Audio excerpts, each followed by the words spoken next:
may pag-ulan simula mamayang gabi yan. Mananatiling super typhoon ng Bagyong Inday hanggang sa paglabas ng Philippine Area of Responsibility sa Sabado. Salang na po natin kaagad si former Supreme Court Associate Justice Adolfo Ascuna.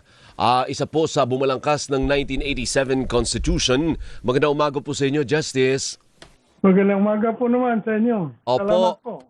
Opo. Hingi lang po kami ng konting insights po ninyo dahil nagkaroon ng mainit na debate po kahapon dyan sa impeachment court. Ano po? I don't know kung sino ang mas may punto. Ano po? Ito bang magkapatid na Cayetano o yung iginigiit naman ni na Gatchalian, ni na Pangilinan na hindi nakalagay yan sa saligang batas eh. So pwedeng maghalal ng presiding officer ng impeachment court kapag hindi presidente ang nililitis. Justice. Sa palagay ko po ay ang Senado ay maaaring pumili ng sinuman sa kanilang miyembro na magiging presiding officer sa paglilitis ng impeachment. Dahil sa saligang batas po, hindi naman nakalagay kung sino dapat ang mag-preside maliban lamang kung ang presidente ang respondent, kung saan nakalagay dapat ang Chief Justice ang mag-preside ngunit hindi makaboto. Sa makatuwid, ang Senado ang may karapatan pumili kung sino ang mag-preside. At saka nakalagay din po sa saligang batas sa Section 3, Subsection 8 ng Article 11 na ang Senado at ang Kamara ay may karapatang magkaroon ng rules upang mag-implement ng section na ito ng saligang batas. So they have the power to adopt rules to effectively implement the provisions of this section.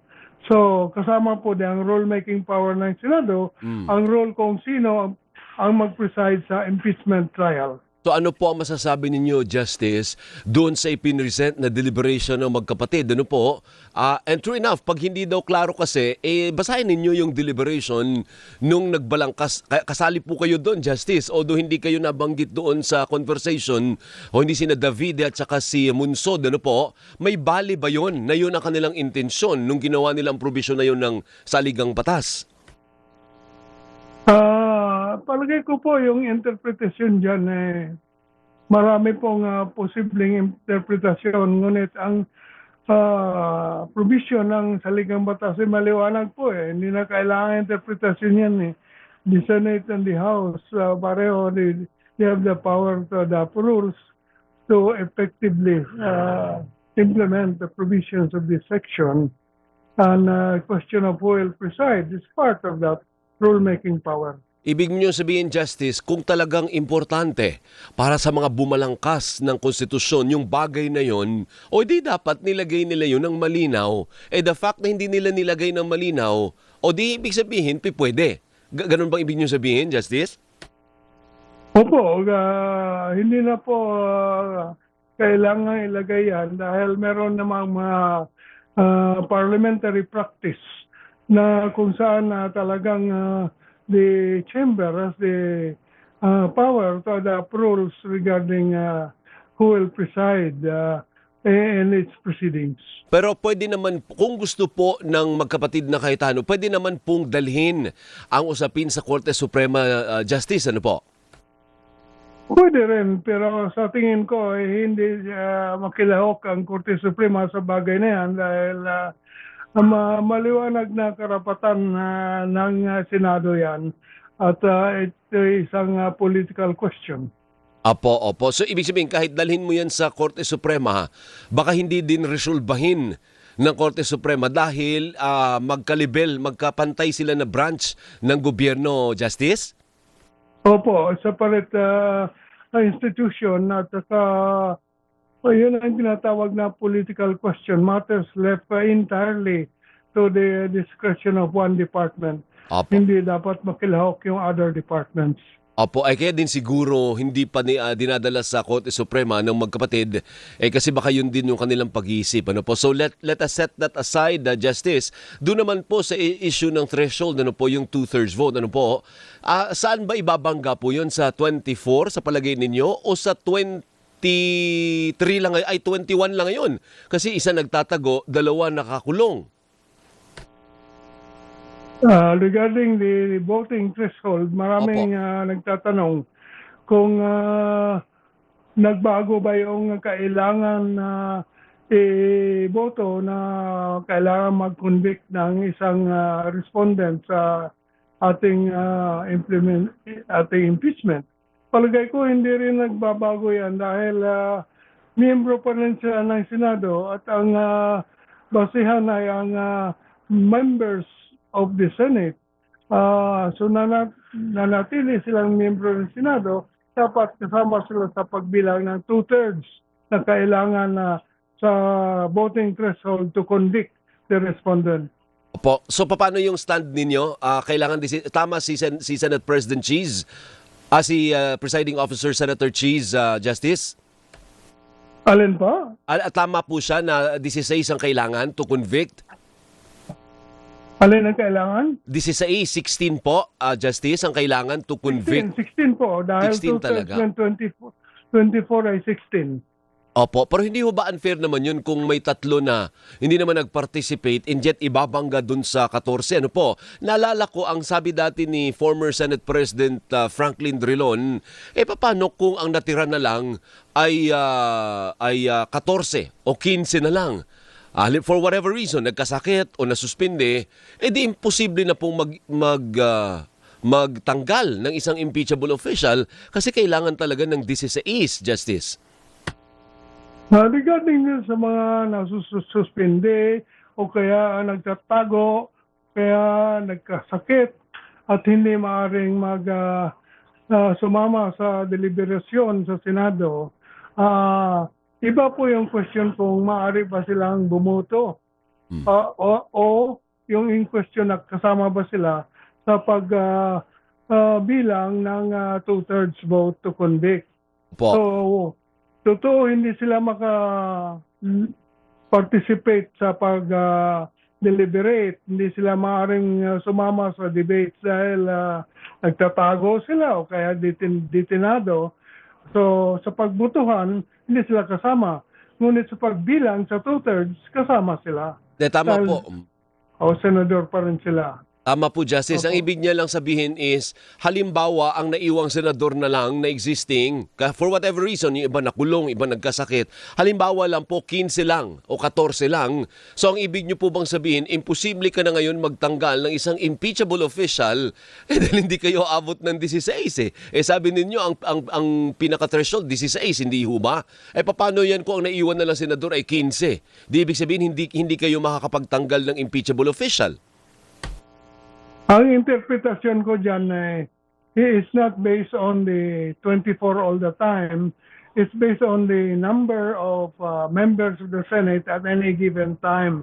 So if there are only 14 left, that should be two-thirds of 14. Yun ang, as long as there is a quorum, you count two-thirds of those members who are left. Yun ang tingin ko. Ang interpretasyon dyan. Ngunit merong ibang interpretasyon na fix yung computation sa 24. Opo. Na pagsabing all the members of the Senate, ibig sabihin palaging 24 ang basihan.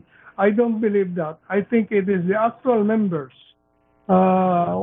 Hindi po maliwanag sa Supreme Court decision yan kung actual members or yung members na naka-define sa Constitution na maximum members ng Senado. Okay. So, ibig sabihin, Justice, sa ngayon, sa kaso halimbawa ngayon, kung 21 lang sila, pwedeng ilaban legally na dapat ang two-thirds ay ibangga sa 21 at hindi sa 24.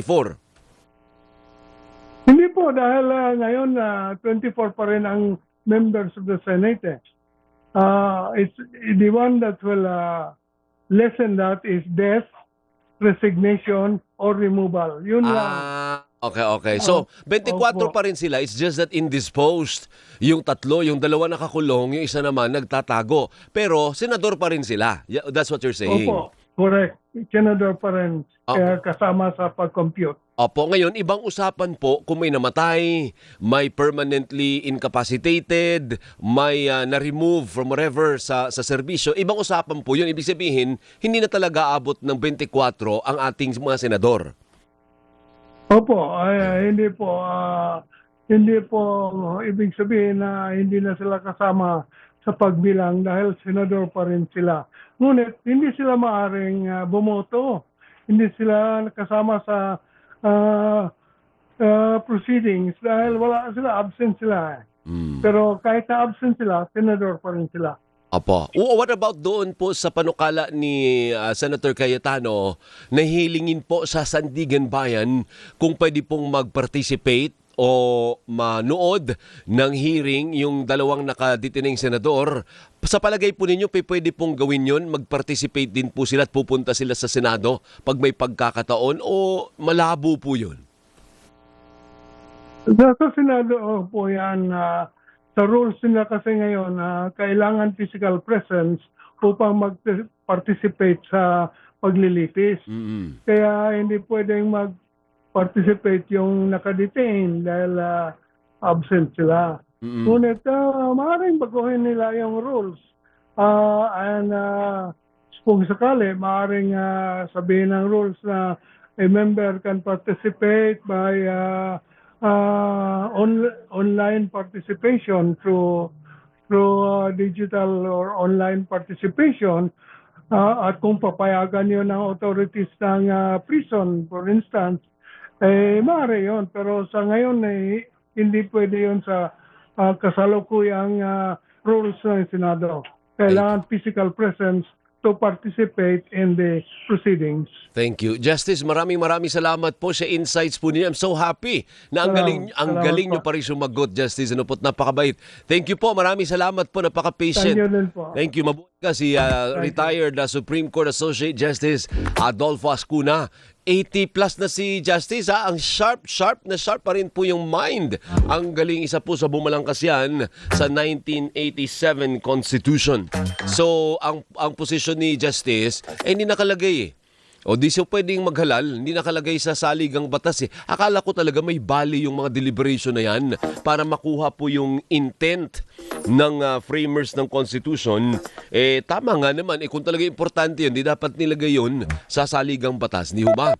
6:37, magandang umaga sa iyo, Honey Reyes ng BDO. Kakamention ko lang ng BDO, Honey. Ganon din si Paulo Balde ng Virac Catanduanes, gising na rin. At si MS at si pati daw kuryente, mataas. Maawa naman kayo sa amin. Kami din tumaas . Ganon din si Ronald Lim. Tumaas ba ang bill